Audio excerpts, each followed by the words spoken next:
Welcome back ناظرین. اس وقت ہمارے ساتھ ایک کالر موجود ہیں شیخ اظہر صاحب. جی السلام علیکم. جی السلام علیکم سر. وعلیکم السلام. کون صاحب بول رہے ہیں؟ شیخ اظہر بات کر رہا ہوں اکاڑا سے سر. جی شیخ صاحب فرمائیے. سر ماشاءاللہ بہت اچھا پروگرام ہے آپ کا. یہ جو چل رہا ہے عالم دین حضرات بیٹھے ہیں, ہمارے ملک کے مایہ ناز شخصیات بیٹھی ہیں. جی سوال کیا آپ کا؟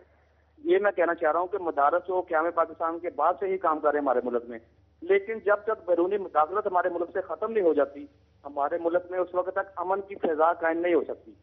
تو کوئی ایسی مؤثر تجاویز دینی چاہیے علماء کرام کو مل کے کہ یہ بیرونی مداخلت ختم ہو سکے اور ہم کشکول کو توڑ دیں. ٹھیک ہے جی, بہت شکریہ آپ کا, تھینک یو ویری مچ. مفتی صاحب یہ کہ انہوں نے کہا کہ آپ تجاویز دینی چاہیے, لیکن آپ ابھی جو منظور صاحب نے جو بات کی, انہوں نے کہا کہ دین اور دنیا کی جو تعلیم ہم نے الگ کر دی ہے, یہ الگ جو ہے وہ دراصل یہ مسلمانوں کی یہ ڈویژن نہیں ہے, یہ ہم نے وہاں سے مغرب سے سیکھا ہے, ایسا یہ بات آپ مانتے ہیں؟ اس بات یہ نہیں ہے. دین اور دنیا کی تعلیم ہم ہی لوگوں نے کی علیحدہ کہ دو گروپ بنا دیے گئے, ایک کا نام مسٹر رکھ دیا گیا, ایک کا نام ملا. اور مسٹر کو کہا گیا کہ اگر تو ملا بن گیا تو پھر کسی کام کا نہیں رہے گا, ملا کو کہا گیا اگر مسٹر بن گیا. تو یہ دو گروپ ہم نے بنا دیے, اور اس نے بنا دیے ہیں کہ اگر کسی کو ڈی سی بننا ہے یا کمشنر بننا ہے تو جج بننا ہے تو اسے کہا گیا کہ تو ملا ہوگا تو نہیں بن سکتا, اور مولوی کو یہ کہا گیا کہ اگر تو عالم بن گیا تو جج نہیں بن سکتا. تو میں کہتا ہوں کیا وجہ ایسے نہیں ہو سکتی کہ مولوی جو ہے مولوی بھی ہو, ڈاکٹر بھی ہو, انجینئر بھی ہو. تو ہمارے نصاب تعلیم میں دو الگ الگ حدیں قائم کی گئیں, اور بلکہ میں تو افسوس کے ساتھ یہ کہوں گا سب سے پہلے مدارس کو نہ روئیں, اپنے اسکول کے اور کالج کے نصاب کی تعلیم کو روئیں. یہاں یہ حال ہے کہ اورنگی ٹاؤن کا الگ نصاب ہے, کالے اسکول کا الگ ہے, پیلے اسکول کا الگ ہے. اگر کسی کو ہائی کورٹ کا جج بننا ہو تو وہ اورنگی ٹاؤن سے پڑھ کر کبھی نہیں بن سکتا. اس کو ضروری ہے کہ ماما پارسی میں پڑھے, سٹی اسکول میں پڑھے. اچھا تو آپ اس بات سے دوسری بات, آپ کا نصاب تعلیم اتنا خراب ہے. اگر اتنا اچھا ہوتا, پچھلی مرتبہ میں ڈی ایچ اے کے پرنسپل صاحب کے ساتھ بیٹھا ہوا تھا, انہوں نے کہا ہمارا نظام تعلیم اتنا اچھا ہے. میں نے کہا آپ یہ بتائیے کہ آپ کے بچے کہاں پڑھ رہے ہیں. ہمارا نظام تعلیم میں آپ کو بتاؤں, باہر ملکوں سے طلبہ یہاں پڑھنے کے لیے آ رہے ہیں اور آپ کے بچے باہر جا رہے ہیں, تو نظام تعلیم مدارس کا اچھا ہوا. اس نظام تعلیم پر بھی بات کر, ایک کالر ہم شامل کر لیں. جی السلام علیکم. وعلیکم السلام. جی کون صاحب؟ جی میں ڈاکٹر چوہان بول رہا ہوں اسلام آباد سے. جی ڈاکٹر صاحب.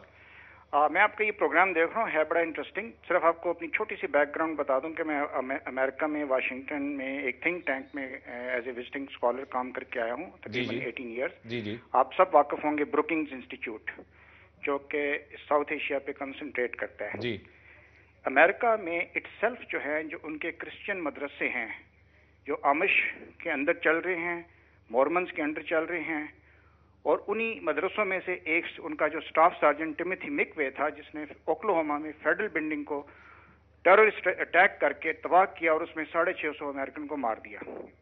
کیا امریکہ نے کبھی اس کے اوپر جا کے کوئی اپنے ان مدارس کو چیک کیا یا بند کیا؟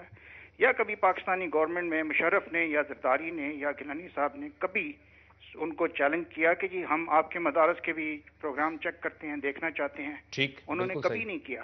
ہم اتنے سلیو ہو چکے ہیں کہ ہم ان کی ہر چیز کو لے کے اپنے اوپر بلیم کر لیتے ہیں کہ ہم ٹیررسٹ ہیں, ہمارے مدارس جو ہیں ٹیررسٹ ہیں. تھنک ٹینکس کے اندر ایک باقاعدہ پورا منصوبہ بنایا گیا ہے کہ پاکستان کے ان مدارس کو ہم کس طریقے سے ٹارگٹ کریں گے, اور یہ آج سے 15-20 سال پہلے سے یہ منصوبہ بنانا شروع کیا گیا ہے. ڈاکٹر صاحب بہت شکریہ آپ کا. ڈاکٹر صاحب چونکہ وقت ہمارے پاس محدود ہے, بہت بہت شکریہ آپ کا. آپ نے ویسے بہت اچھی عمدہ بات کی.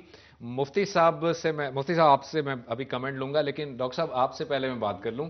مفتی صاحب نے جیسے کہ ابھی کہا کہ ہمارا اپنا جو تعلیمی نظام ہے, انہوں نے مثال بڑی اچھی دی, کالے اسکول الگ ہیں, پیلے اسکول الگ ہیں, دوسرے اسکول کا الگ ہے.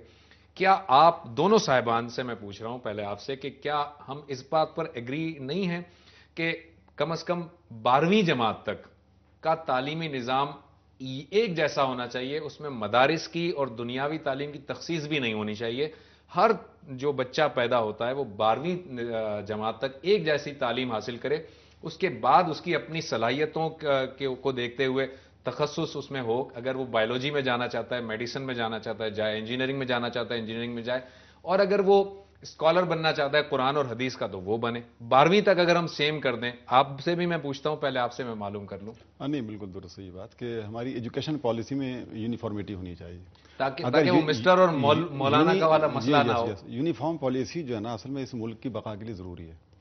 آپ نے جو بائیفرکیشن کیا ہوا ہے، جیسا کہ مفتی صاحب نے بھی فرمایا بہت اچھا، کہ پیلے اسکول الگ ہیں اور پھر جو دوسرے اسکول ہیں وہ الگ ہیں. ان اسکولوں میں پڑھنے والے حکمران ہی بنیں گے، یہاں کے پڑھنے والے کلرک ہی بنیں گے یا سلیو بنیں گے. تو یہ جو اس طرح کی تقسیم پہلے سے ہی طے شدہ ذہن کے مطلب مطابق ہے، اسی کا شاخسانہ ہے آج. ہم وہ اصل میں جو ایکویلٹی کا نظام جو اسلام پیش کرنا چاہتے ہیں وہ ختم کرنا ہی نہیں چاہتے. بنیادی طور پر ہمیں بھی ضرورت ہے کچھ ایسے لوگوں کی جو ماتحت ہوں. یہ عجیب ہماری سوچ ڈیولپ ہو گئی. اچھا، دین اور دنیا کی جو سنویت ہے وہ ہمارے اس نظام کے اندر بھی آئی ہے. ہم تو ایک طرف تو یہ کہ ایک ہی نظام تعلیم، اس کے اندر جو طبقاتی کشمکش ہے وہ ایک بہت بڑا ہیوج موضوع ہے. صرف ایک الگ ٹاپک ہے یہ کہ لارڈ میکالے نے جو نظام تعلیم برطانوی ہند کے لیے بنایا تھا، اس کے دیباچے میں تعلیمی پالیسی کے دیباچے میں لکھ دیا تھا کہ ہم ایسی قوم کریٹ کرنا چاہتے ہیں کہ جو یعنی رنگ کے اعتبار سے تو یہ ہندی ہوں گے لیکن فکر کے اعتبار سے یہ پیورلی انگریز ہوں گے. اچھا، اسی تعلیمی پالیسی کا آج ہم اس کا نتیجہ ہیں. ٹھیک ہے، تو ہم لوگوں کے اذہان، ہر چیز ہم لوگوں کی تقریباً وہ مطلب ختم شدہ ہے. ہم لوگ بالکل اینڈ کا بورڈ لگا ہوا ہے.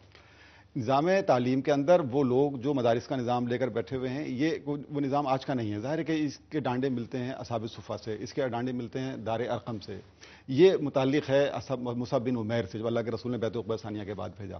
اس کے بعد پھر ہم دیکھتے ہیں جامعہ نظامیہ بغداد کا ایک علمی فکری جو کردار رول ہمارے سامنے آیا. تقریباً 200 سال تک اس کی حکمرانی اور 9 بڑے شہروں کے اندر اس نظام سے متعلق مدارس کا قیام، اور وہ باقاعدہ یعنی حکومتی سطح پر مدارس وہ قائم ہوئے، اس لیے کہ جو نظام الملک طوسی تھا وہ علی پرسلان کا وزیر تھا. ایک وزیر بعد تدبیر نے اپنی حکمت عملی سے ایک ایسا نظام تعلیم وضع کیا، اس میں امام غزالی پیدا ہوئے. یعنی جس وقت حضرت امام غزالی جامعہ نظامیہ بغداد کے وہاں کے وائس چانسلر تھے، اس وقت اس زمانے میں حضرت سیدنا شیخ عبد القادر جیلانی رحمۃ اللہ علیہ وہاں ایز اے اسٹوڈنٹ داخل ہوئے تھے.